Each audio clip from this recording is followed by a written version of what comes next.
never drinking again. It's no big loss. I'm never drinking again. With Aidan Parents and Dan Ross. Hello, all you cool cats and kittens. This is the Never Drinking Again podcast. I'm Dan Ross. I'm Aidan Parents. What's with that gay-ass intro? Have you? Well, you get it if you've watched Tiger King. Okay.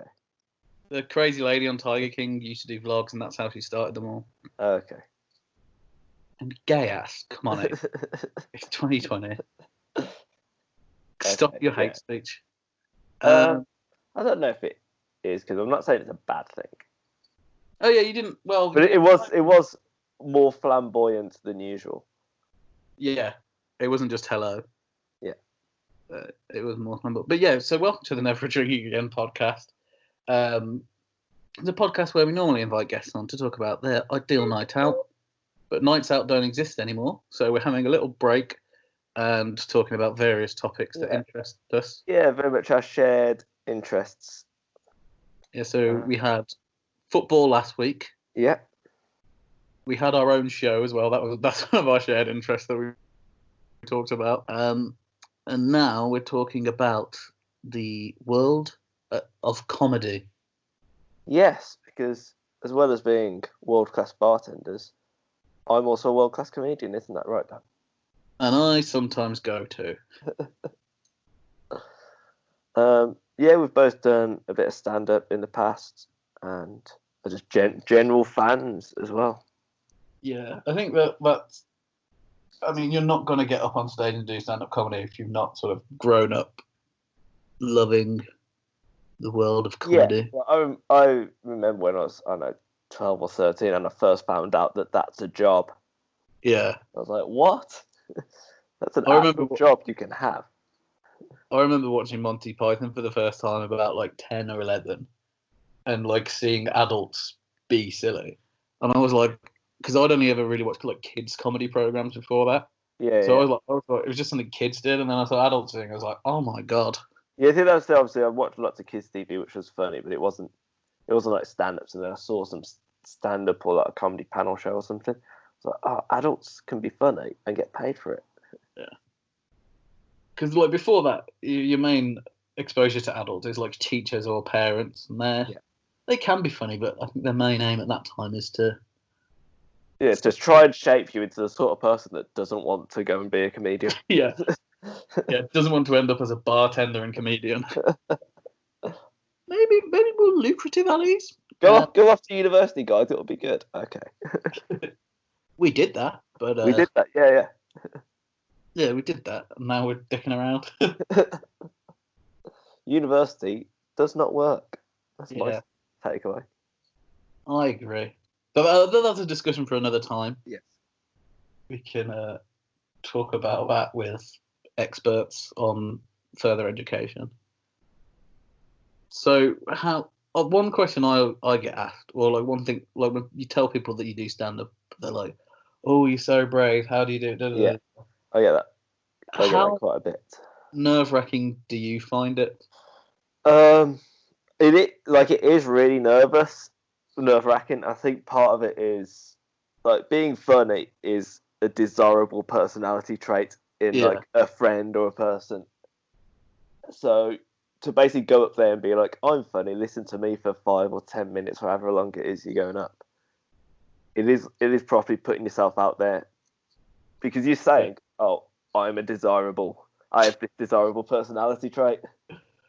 And obviously, if it doesn't work, people are like, "Oh, what a dick." Yeah. Or, well, actually, they don't think that. They think, "Oh, well, then he tried." But in your head... Yeah, in your head, you're manufacture that they will hate you and think you're the worst person. But actually, don't, like, especially open mic comedy, it's free entry. Everybody's just having a go. Yeah. If you bomb, no one cares. Yeah. And normally, with those, there's so many people on as well that people will forget. My main thing when I was starting out is that I didn't want to be the worst one. Yeah, you don't want to be the worst. I was like, as long as I don't do the worst, I'll be happy. No, that's definitely still the case. I think I've only been the worst like once, so I'm pretty happy. That is pretty good because I've seen your act. Oh, fuck off. I've won awards, so No, you haven't. I have. Really? There was an open mic I do at the end of every. It was in London. At the end of every night, they pick who was the best, and I won that like twice. So Okay. That is quite good, actually. award-winning comedian Daniel Ross. I thought you were going to say like you presented yourself awards at the night that you ran. Yeah, no, I didn't. I was not a very good MC. Yeah, see, you've done MC and you hated it, and I haven't done it yet.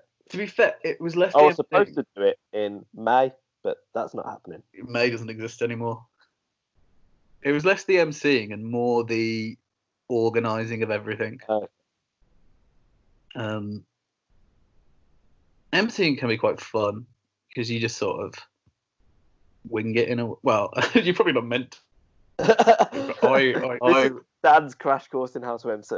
I just like improvised pretty much because I had like my sets. I've got like a couple of different sets. And I was like try and work in, and then crowd work is it can be good, but it's I think the hardest thing.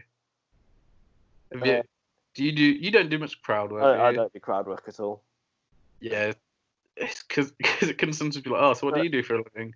It's like, I'm a curtain salesman. It's like, I literally can't think of anything to say about that. The best at crowd work are the people who've been doing it for years and literally have a response to like every job. And they just go through the little Rolodex in their mind. Go back to the nerves thing though. I think it's good because then when it goes well, if you weren't nervous, you probably wouldn't be that bothered if it went well or not. When you're nervous and it goes well, it's like a massive high. Yeah, you get that massive rush of adrenaline. Yeah. I normally can't sleep till like 4 a.m. after a gig that's gone well. Yeah, definitely. You can tell why like people in show business, like really, really famous ones, really get into like drugs and that. Like on the one side, it probably like to calm you down afterwards. And also, you know, you want to replicate that high. Yeah. As much as possible. So yeah. Big thumbs up to drugs. And also, I think ease of access would be. Well, yeah, I think that, yeah. Because if you're like, oh, shall I have? Because I think that's the only reason I'm not a crackhead. I just don't have the access. Yeah. If there are any dealers listening, Aidan would love some crack. We'll promote you on the show. Yeah, I would. I mean, I've got nothing else to do. Yeah, you might as well. You know, if I was ever going to do some crack, this would be the ideal time. Yeah, you know, people are picking up hobbies and stuff. Well, what did you learn to do during lockdown? Smoked a lot of crack. Yeah, I've developed a crack addiction. Oh, lovely. All my friends have learned German. Yeah. Like, Guten Tag, Aidan. Is that like shaking? So, nerves for me, I get nervous like the 5 minutes before I'm about to go on. That's when it's like the most I feel I'm about to die. And then when I'm on stage, I'm normally okay. I mean, for me, if it's like a gig with like a fair amount of crowd, it's when it starts filling up. Yeah. Oh, shit, there's a lot of people here, especially if it's like a new one that I've been to before. I'm not expecting, because most open mics are the act and then 5. At most 5 other people. Yeah. And then occasionally you get one and it's like 50 or 60 audience members. It's like, this is different to what I'm used to. I prefer bigger audiences. Oh, I prefer it, definitely. No, but even for the nerves kind of thing. Oh, really? Because when you're looking out, you can literally see everyone's face. Once you're up there, I think it's better. Yeah, and I think because for me, the first one I did had quite a lot of people in. Oh, were you expecting them all to be like that? Yeah, I was expecting them all to be. So the first gig I did quite a famous one for people trying stand up in London. It was like people do it as like a night out kind of thing, or like maybe a stag do. Comedy Virgins at the Cavendish Arms. I have heard of this, yes. Yeah, and they get really good crowds, like 50 or so every time they do it. So I was just like, oh, this is what all open mics are like. And then I went to one in East London. It's literally just the acts were there and no one laughed at anything. I was like, this is not fun. Yeah, the ones where it's just the act, and even then, like half the acts turn up, see it, and walk off. Oh, yeah. Yeah, I mean, comedians are the worst stand-up audience. It's like how bartenders are the worst customers to have in a pub. Yeah. Comedians are the worst. Yeah, although I think I'm quite a good audience member. I think I'm quite good as well. Because I think a lot of acts, are having some kind of professionalism and sitting there trying to thinking about their own sets rather than actually just enjoying. I don't really do that, which I probably should. But I just sit there and watch the other acts, and I've got quite a big laugh. Yeah, I personally think it's better to be like a active audience member because that's what you want when you're. Look, I've had it where it's been acts, and I've looked out at them when I'm doing my bit, and they're like completely stony faced, and then afterwards they'll come and talk to me, be like, "Oh mate, that was really good." I was like, "We could have fucking laughed." Like, help me out, mate. Yeah, that's the thing. I do get that, and it's like, well, it didn't feel like that up there. Yeah. It's very hard to put eyes on yourself up there as well. You know what I mean? Like, hard to actually gauge the laugh reactions. Like, I've done a gig, which is probably, in retrospect, the best I've ever done. And at the time, I was like, oh, fuck that, no one laughed. And the place where I did it had recorded everything, and I watched it back. And it was like, it looked on video like I absolutely killed it, but up there, it felt like I pretty much died. So that's interesting, because I literally got a video early today of me doing stand-up a few months back. And I remember at the time thinking, oh, I killed it. I was very excited to receive this video because I watch it back, look at me absolutely smashing it. On the video, it doesn't look like I'm doing that well at all. Well, I think what's been revealed there, Aidan, is that you're a sort of arrogant optimist and I'm a self-hating pessimist. Yeah. So most times I come off, I'm like, I'll smash that. Just like high five in the end. Like, yeah, follow that, guys. So what kind of inspired you? Obviously, being a fan of comedy, but what kind of gave you the push to actually like, fuck it, I'm going on stage, I'm gonna give it a go? It was literally just I've wanted to do it since I was young. I thought, I might as well try it just to see. Yeah. Can I do it? And I'd always thought I was kind of funny, just like with mates down the pub and stuff like that. I was like, I can make people laugh, but can I actually professionally do it in a situation where people are sitting there waiting and expecting me to make them laugh? Yeah, because equally, like with your mates as well, you can just say something like, because it's such an inbuilt. It's very different, and I think you can see it sometimes when you go to an open mic. People who are probably very funny around their mates and they've tried to sort of do the same thing on stage. I've gone to gigs where you've like spoke afterwards, and someone who died on stage is like holding the room. Yeah. With people who actually held a room doing stand up. Yeah. It's a different type of thing. Yeah, 100%. But yeah, that's kind of what I thought, because I was like, I'm kind of funny, and I really want to know what it's like to go up there. So I'll try it. Yeah. And it was just like the biggest high. Oh yeah, it's incredible. So it can be quite addictive. Yeah, much like crack. Much like crack. That's it. Maybe if I'd done crack, I would never have got. Yeah, you'd be like, this is shit. But it's the one thing I always say. Like, people have asked me, like, "Oh, I've really been thinking about doing it. Can I come along when you do one?" Just do it. Like, yeah. There are courses and that, and I've heard they are very good. I never did a course. Well, the thing with courses, from what I've heard, is if you've already been up on stage, don't bother with a course. Yeah. Because the main thing is getting you that confidence to go up there. Yeah. Again, I didn't do a course, but that's what because I've asked people who've been on course to be like, "Oh, do you think it's worth me doing one?" And I'm like, you're already up on stage. There's no point. And you'll also learn as you do it, because I would say in general, I thought everyone would be dicks, but everyone's actually really nice. Yeah. Almost all comics are really nice people. Because I assumed going into it that everyone would be very like competitive and wanting to be the best, and and got the ego with them and stuff. Yeah, and there are a few, but there's a few people like that in literally any walk of life. Yeah. But on the whole, I say everyone's like really nice and really supportive, and everyone wants everyone to be good. And I think what I've found is anybody who is a dick on the open mic circuit, they don't get many gigs because because everyone's like, I'm not putting you on. MCs a lot of the time, if you're mates with them and you ask, even if they've got a full bill, they can move things around and try to fit you on. Well, yeah, as someone that used to book gigs, like the people I liked, I was like, yeah, come on. There was a guy who I literally let on every week, and he's actually doing really well now as well. So it proves that I'm a great judge of talent. And then like someone who's a dick, and they're a dick, and they're like, "Oh, come on, mate, squeeze this on." And you're like, "Nah, I can't possibly do that." Yeah. So you haven't done it for a while, have you, Dan? I mean, none of us have done it for a while, but you have a brief hiatus. Yeah, well, I'm very bad person. No, I'm very. It's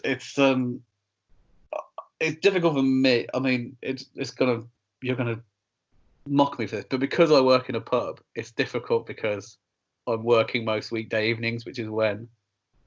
Yeah. But obviously, you do that as well. Yeah, I have very much. Oh well, I gig once a fortnight or so, which to someone who doesn't do it sounds like a lot, but to pretty much everyone else, that's not a lot at all. Yeah, but and your rota is much more rigid than mine, which I think helps. Equally, I can't drive, which I think is that's an underrated piece of advice for people. If you want to get into it, I would recommend driving because a lot of things are late nights and you don't know how public transport's going to work and stuff. Yeah, like the gigs I've been to with you, like if you wouldn't have drove me there, no way I could have possibly gone. Yeah. So it's a big drive or befriend someone that can drive. Yes. Yeah, no, pub work does make it hard because I'd ideally do it like 3 or 4 times a week. Yeah, same. But I don't know. I do like stand-up, but it's not my end goal in the world of comedy. It's just the most easily thing to start doing. Yes. If you want some to find out whether or not you can actually write a decent joke, go down to stand-up. Look, I'm not going to get commission for a pilot by E4 straight away. No, I think although it's not just about writing jokes, there is a big performance aspect to it as well. Where massively. If you have great jokes but terrible performance, you would probably do worse than someone with not great jokes with a great performance. I've seen people that have basically not written a joke and smashed it because they've just got the personality and the performance. Yeah. I'm possibly more that side. well, that's it is a lot to do with that, and writing the jokes can be kind of secondary. Obviously, an actor as well, so I've got that. You're not an actor. I've acted. Yeah, but you're not an actor. Acted. I was Demetrio in Midsummer's Night's Dream at 11 years old, and I absolutely smashed it. I've got a little certificate that says I passed my acting course. So watch out, De Niro. Well, I had the whole school on the edge of their seats as my performance in Midsummer's Night's Dream. Oh, who are you? Demetrius, whatever his name is. That's one of the less fun. No one cares about what Demetrius is up to. Everyone cared about what Demetrius was up to when it was me. You're just upstaging everyone and stealing the show. I was up until he's like one of like the main six characters. Yeah, so there's 4 mate leading. Yeah, he was one of the main 6. Because the 2 couples, and then you got the fairies. Yeah, he's one of the ones in the couple, isn't he? He is with Helena. Yeah, it's confusing. It's I can't remember. I was 11. Everyone switches up and goes off with different people. The great thing about this performance, though, was as one of the main characters, I say, out of, there's 30 characters in this because it's a school production. Everyone in the class has to have a role. And at the end, there's a big dance number where I, one of the main characters, wasn't allowed to dance because I was too shit at it. Take that, Demetrius. So that was my big acting role. Sounds impressive. Yeah, I don't know many people who get to be the main part of the school play, but they're not allowed to do anything. Just put the song to make them feel special. Yeah, I had to stand off to the side, clicking my fingers. Oh, Well, I only realised this much later because at the time, obviously, they didn't just say you're shit at dancing, don't dance. They dressed it up as being like, we don't think it's right for your character to dance. So why don't you stand off to the side clicking your fingers? And I was like, that's exactly what my character would do. I'm glad you understand. We're on the same wavelength here. And it was only years later when I was like, hang on. they fooled me.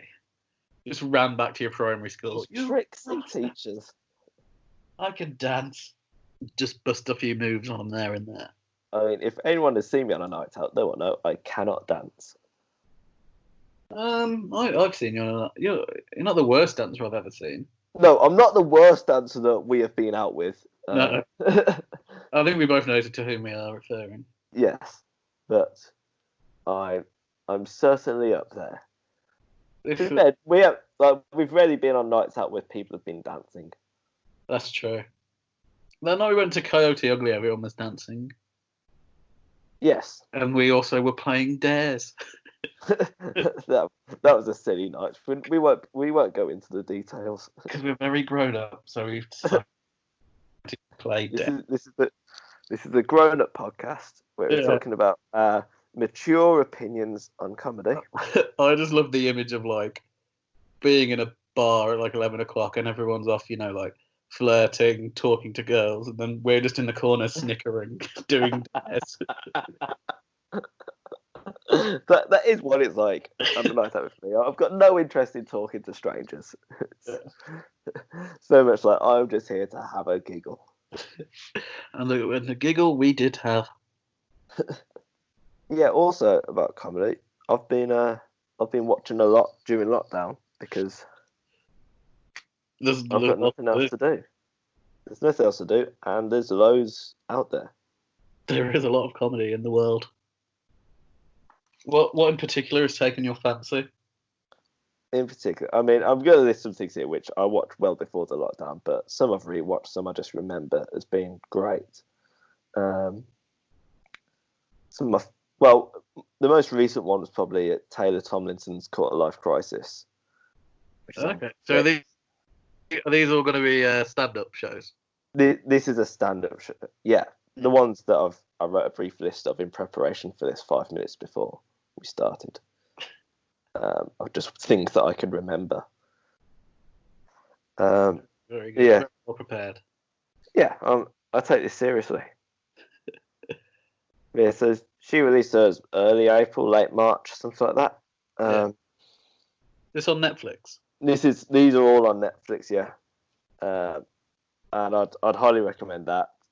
She's someone that I've seen on, because I watch a lot on YouTube as well. She's always come up on recommended, so I've kind of been a bit of a fan for a while. And then that's her first Netflix special that I would recommend.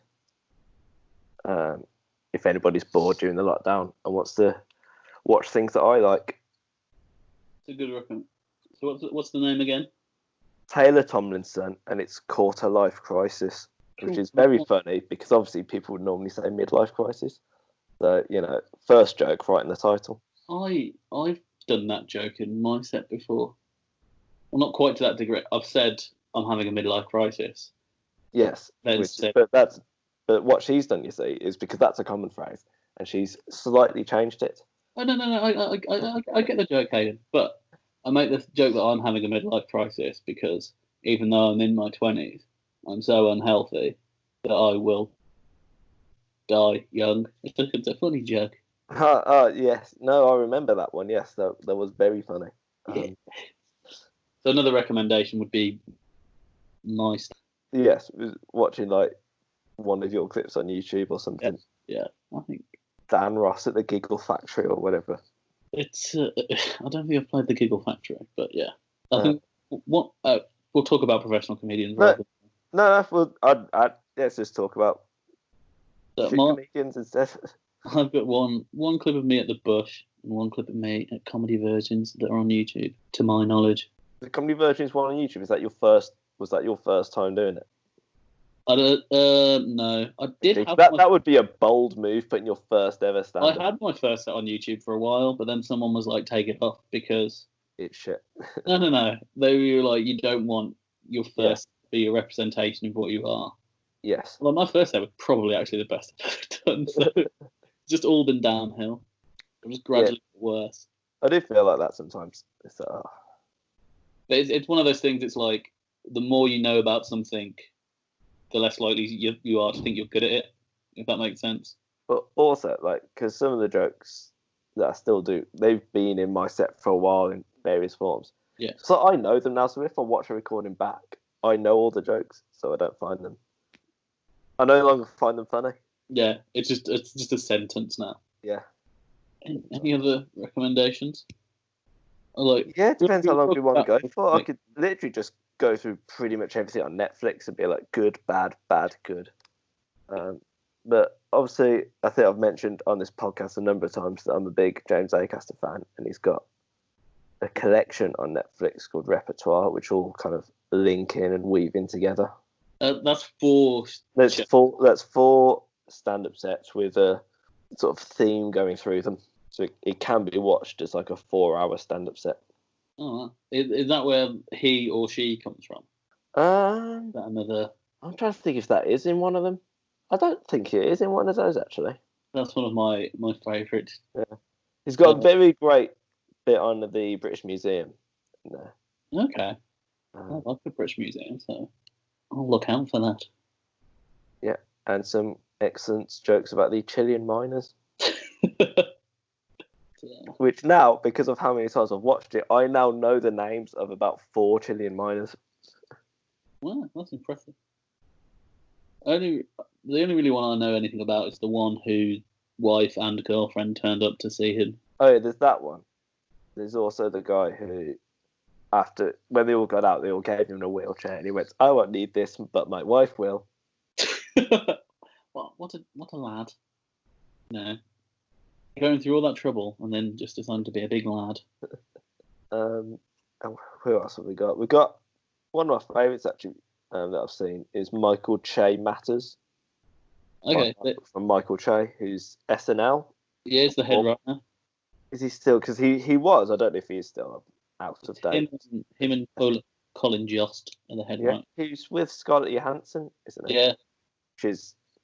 See, that's the other thing. I'm like, comedians seem to punch above their weight. Yeah.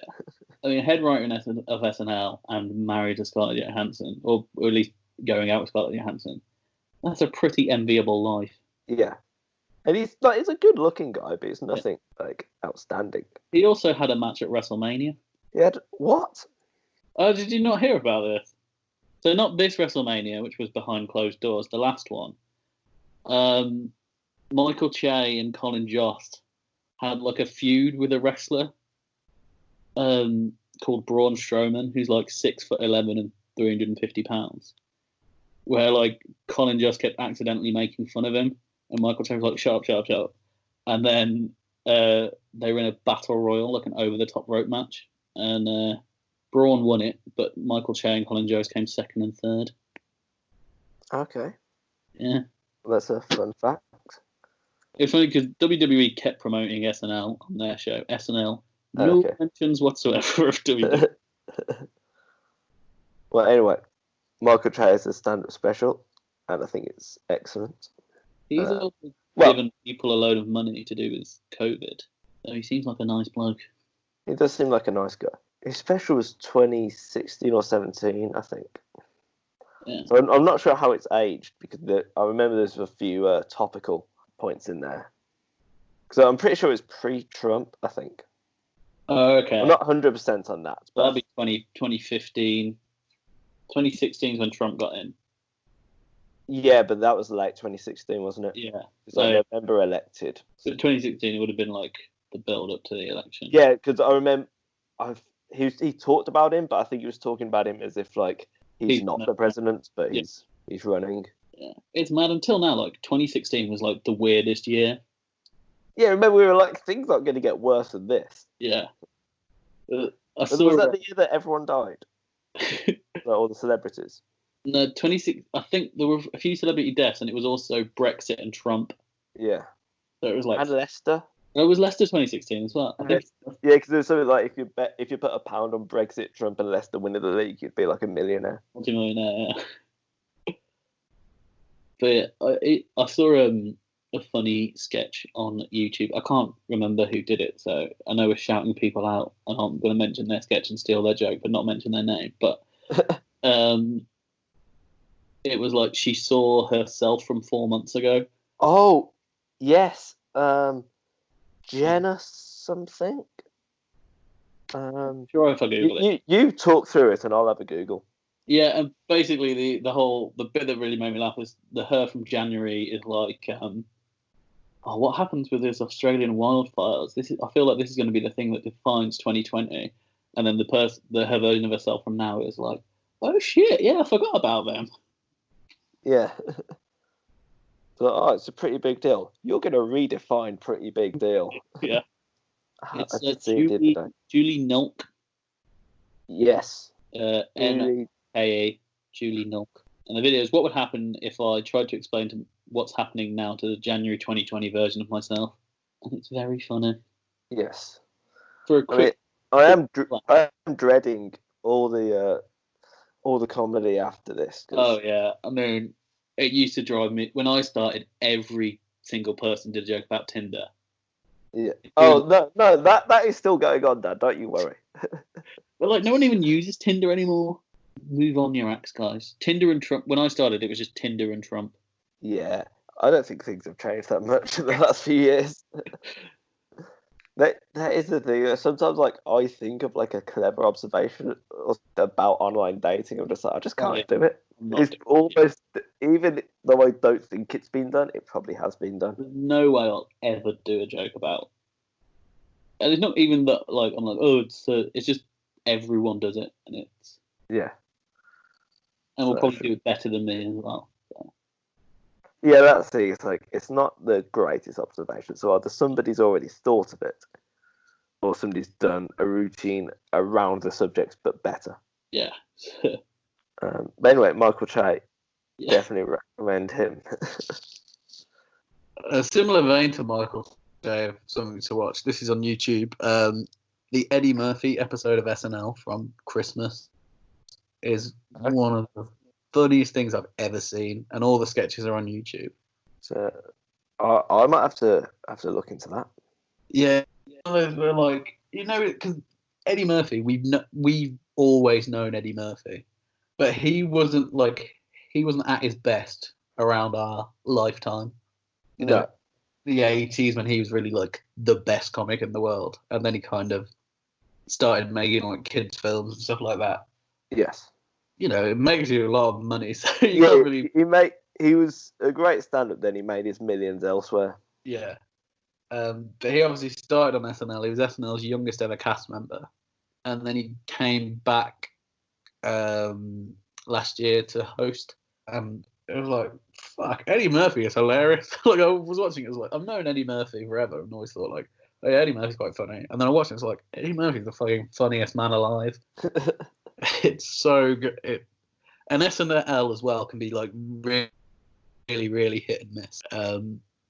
But when you get a good host like Eddie, I think it's a lot to do with the hosts. I think it can just be the funniest stuff. I was reading about when Steven Seagal hosted. Oh, they've literally pulled that from like every record. Like, it's so hard to find. I think any clip of it. Considered the worst host ever. Yeah. He's banned from going. Like, there's a few people who've been banned from SNL, but he's the only one who was banned just for being bad at it. The other people have been banned for like, punching someone, but yeah, I think Sinead O'Connor got banned. Or like swearing on live TV or something, but like he was just banned because he was terrible. Oh, bless him. Obviously, John Mulaney's all his stuff is on Netflix as well. Yeah, as we're definitely going to come to because he's probably been mentioned more than anyone else on this podcast. Yeah, because we're both quite big fans. We are. That It was him that inspired me to actually try and start doing stand-up. See, Blame him. like people who are really good at it don't inspire me because it's like, well, I'm never going to be that good, so why would I bother? It was more for me. It was like I never thought it's just very pretentious. But we're talking about comedy every time people talk about comedy. It's very pretentious. Yes. But it's like the idea that you have your voice as a comic, and I didn't really know what mine would be like. And then I saw him. It was like, oh, I'd quite like to be like that. Yeah, I can get that. Somebody just taps right into like your humour. Yeah, but it's equally like he's considered the best stand-up in the world, and I'm like, yeah, I'll be like him. It's not a very left field choice. No, but a lot of like like the stand-ups I've watched could be like very like crude and stuff. I don't think that would work. I don't think I'd work well being all crude because I look all cute and nice. Well, so you have to, when you do a stand-up, you have to dress appropriately and actually look at how you look. Yeah, it's a big thing because everything. People have, as soon as you stand on stage before you say a word, people have this preconception of the sort of person you are. Everything you do makes an impression. Yeah. Then you have to tailor everything to that. Yeah. It's all a performance. It's all a show. It is. Nothing is real in the world of comedy. Like the amount of times I've told a story on stage and people being like, "Oh, so where did that happen?" I was like, "It didn't happen. I made it up. I thought it would be funny, and it was, but none of that happened." This is a funny idea I had. Something might have happened vaguely similar, and I would have gone, "Oh, it'd be funny if this thing happened instead." And then I write that down, and then I tell that story. And then just make it what would actually have been the funnier conclusion. Yes. It's like when you think of a better comeback than what you actually said. And then in the retelling of the story and stand-up, you're like, I did say that comeback. Yeah, exactly. Well, Hannah Gadsby, Nanette is one I'd recommend. That won pretty much every award that year, I think. That's the most critically acclaimed thing I've ever seen, I think. Yeah. For stand-up, like, I never hear about stand-up awards until Nanette won everything. Everything, yeah. I was like, oh, there's awards. Where's mine? For that 5 minutes at the Hollybush. They just dig you out. They find you out and they're like, here's the Oscar for comedy. We invented it just for you. Yeah, best 5-minute set in front of a purple curtain. It is very good.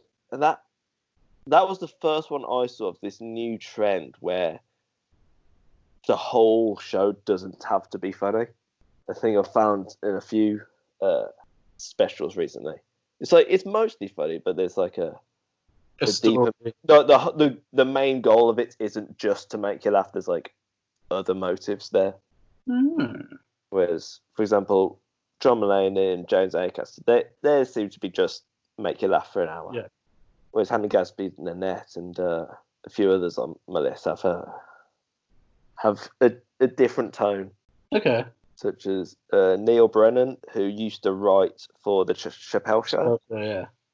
He did one called Three Mics, where he's got 3 mics on stage. One of them he does like regular stand-up observational humour. One of them he does one-liners, and then one of them he just talks very seriously about his upbringing and stuff like that. Oh shit, that sounds interesting. And like, issues with alcoholism and stuff like that. Yeah. And like he manages to time how long he talks about each one so perfectly that you're not getting bored of any of them, and you're never like, oh, come on, move on. Yeah. No, I mean, he was like a big part of why Chappelle Show became popular, isn't he? So. He will claim that, yeah. Did you see Dave Chappelle's latest Netflix special? I haven't seen his.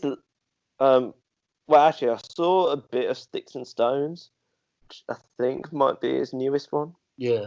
I wasn't really a fan of that one, although I do like Dave Chappelle. It's definitely it wasn't as good as his earliest. It was a weird one because lots of people got offended by it. I feel like he was doing it just to try and get a reaction, rather than he got a reaction for doing a joke. He was doing a joke in order to get a reaction, was my feeling, which isn't the right way around to do it. Yeah, there was a lot of backlash, and then there was backlash to the backlash where people were saying it was really funny, I think just to defend the fact that other people hadn't. to defend the idea of comedy rather than going, actually, maybe it wasn't that funny. But I think perfectly he was just trying to piss people off. Yeah. Whereas actually on this list, I have written Dave Chappelle, but the equanimity and the bird revelation. So the earlier stuff. Yeah, well, it's not early for Dave Chappelle, but it was like 2017 or something. Oh, okay, so his comeback. Yeah, it was his first of the Netflix, because he's got loads on Netflix now, but it was his first Netflix special. Yeah. See, I've not ever since he became hench. I've never liked him as much. I much prefer Skinny Dave. No, but in these, it's amazing because I feel like there's one bit, and I'm like, I don't actually know if he's told a joke, but I'm completely captivated by him, like the way he talks. He's just someone that's got a really nice voice to listen to. Yeah, not like us. No, not like us, where it's like, I've got to get the jokes in, otherwise you're leaving. If you want something a bit more offbeat and weird, there's Rory Scovel tries stand-up for the first time. Okay, sounds interesting. It's not him trying stand-up for the first time. Oh, well, I feel misled. He's a very well-seasoned stand-up. He's just called it that. He's basically just weird for an hour, which is really my sort of thing. I quite like weird comedy. It's a bit alternative, and he has it cuts to bits of him in an interview talking about doing stand-up for the first time. It's one of those experimental specials, I'd say. Okay. But I think it's very funny. Always go over this. If you see any of his stuff on YouTube, he's been on Conan and stuff a few times, and he's always just a weird guy. He did this one set on Conan, where it's Roy Scovel and someone else, I can't remember. It's and they both do stand-up, and they both just stand there doing different sets over the top of each other, and you can't really hear either of them, and that's 5 minutes. Probably better than any 5 minutes I've ever done, so, gotta... So, sometimes it doesn't always work, but... Yeah, you gotta take risks, haven't you, Aidan? He's a good one. Oh, Jen Kirkman, who no one's ever heard of whenever I mention her name. Rings a bell to me. You may have heard of her just because I've mentioned her. Because no one's heard of her, and I keep pushing her because she's really good. She's got 2 specials on Netflix, which never come up on my recommended or anything, considering how much stand-up I watch. Yeah. The algorithm just doesn't think I'd like her. Fuck the algorithm. I really do. She got one called Just Keep Living, and another one called, I think it's something like I'm Gonna Die Alone and I Feel Fine, something like that. Yeah. Both very good. Yeah, I mean, how many more recommendations do we want? Well, I could give a few. Yeah, you get some stuff to watch. Scripted comedy recommendations. Yes. I'm gonna try and think of stuff that is less popular. I don't want to be like The Office. There's a show I've talked a lot about. I think to you and other people, called Crazy Ex-Girlfriend. Oh yeah. Absolutely no one has watched, apart from me. It feels like. Yeah, you mentioned this to me months ago, and I still haven't watched an episode of it. It's quite. It's not high concept, but describing it makes it sound less good than it is.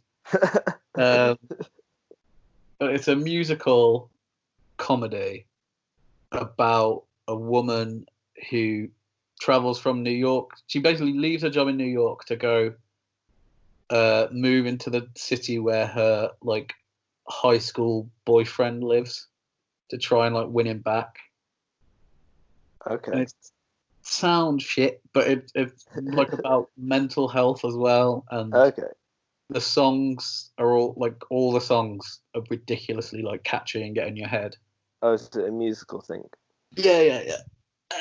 And I think that puts a lot of people off. But it's not it's not like a musical. It's not like Les Mis, where everything is sung, but there's just interludes with funny songs in.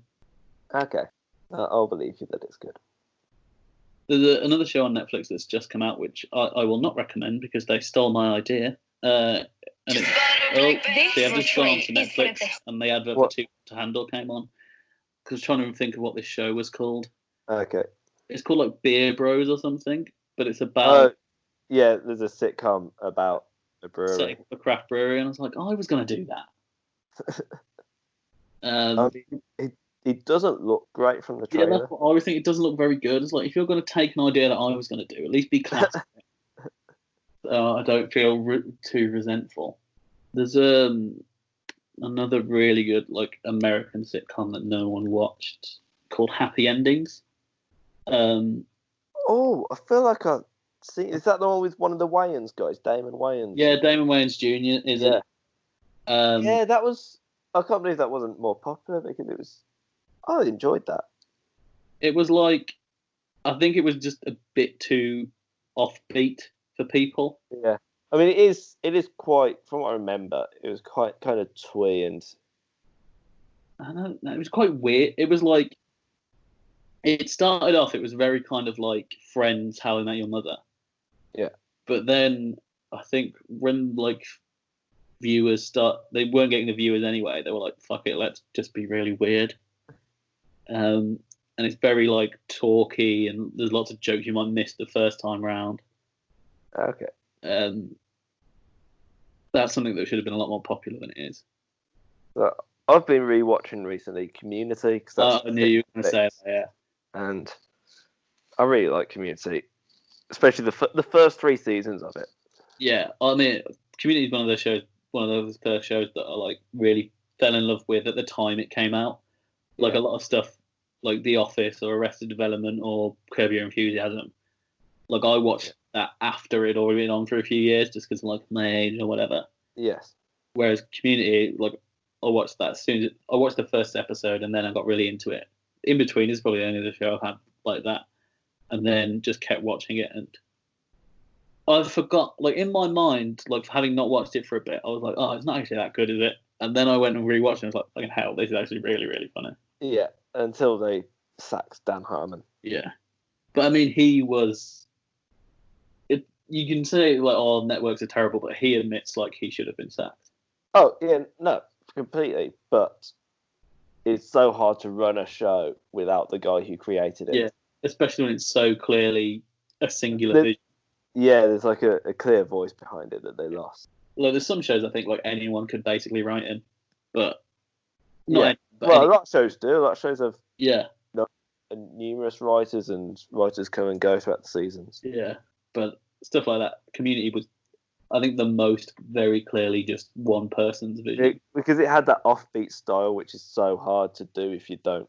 Yeah, if you're trying to replicate it rather than. Yeah. It's like sometimes when like Americans do reboots of British shows. When they don't work, it's normally because the writer hasn't got the voice right. If you watch the first series of The American Office, they're very much trying to do the British Office, and they can't do it. It doesn't work at all. Then they realise we've just got to Americanise this. Yeah, we've just got to make a good show. Yeah, use the sort of speaking to camera office work thing as you take that and then just kind of work around it and make our own show. Yeah, definitely. Then it became the most streamed program of all time. Is it? Yeah, I think it's the most watched show on Netflix. Is it on Netflix, The Office? Maybe it's in America, but I think it's the most streamed show of all time. I'd have thought Friends might have taken that. Yeah, I know they're definitely in the top 1 or 2. I think one of them just overtook the other one. I think it's The Office just overtook Friends. Okay. But yeah, if you've never heard of those shows, those are worth watching as well. Yeah. It's about a group of friends, and a lot happens to them. Situations that produce comedic results. Yes. One show that I always recommend for everyone, if you haven't seen it, is Fleabag. See, I've never watched Fleabag. It's so good. And everyone's always telling me how good it is, and I feel it can't live up to its reputation. It is so good, though. I think I will have to binge that. You've got no excuse not to. That is true. Literally doing nothing else. Stop just rewatching The Office and watch Fleabag. Right, something new. It is hard to get out the groove of just watching stuff that you know you want. It is like I'm rewatching Community. There's so much to watch on Netflix that I haven't seen, and that like my list is so long, and I just keep watching Community. Yeah, with Community, because it came on. I've not really seen the 6th series before because it was on some other weird streaming service. It was on Yahoo Video.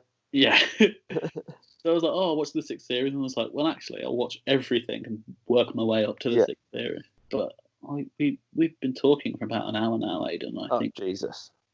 I know. No one wants that. This is what happens when I get distracted. It's like, oh, tell me about your favourite stand-ups and comedies. Like, yeah. Yeah, once we put... If anybody wants to just call me for like 4 hours, I'll talk about it. Aidan's personal telephone number is... You can find me on Facebook. Yeah.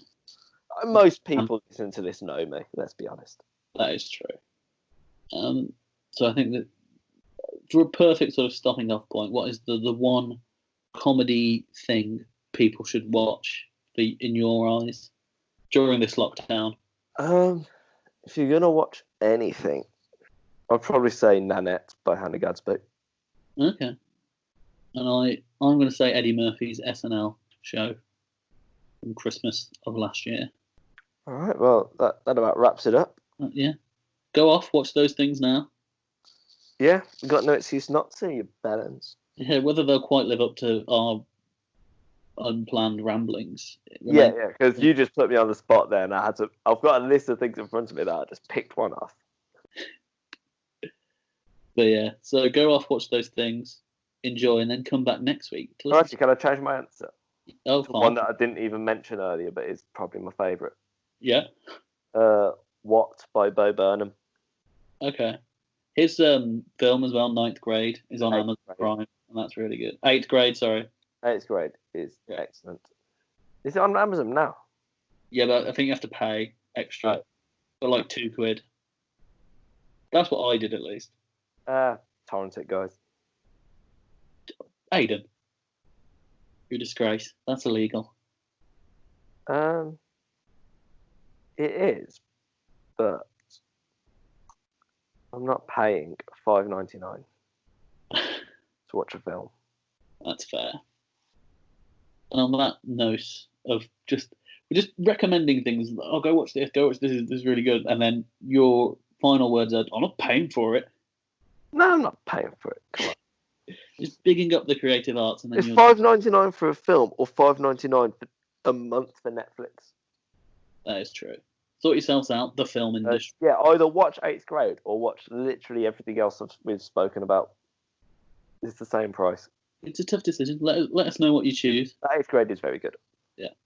All right. So we'll be back next week with some other rambling about one of our shared interests. Yeah. It's getting to the point where it might be Pornhub is the next thing. Just running out of ideas. We've got a few more left. We got enough left in the tank. Bye, Hayden. Bye, Dan. I'll call you next week. Love you. Love you too. Bye. I'm never drinking again. It's no big loss. I'm never drinking again with Aiden.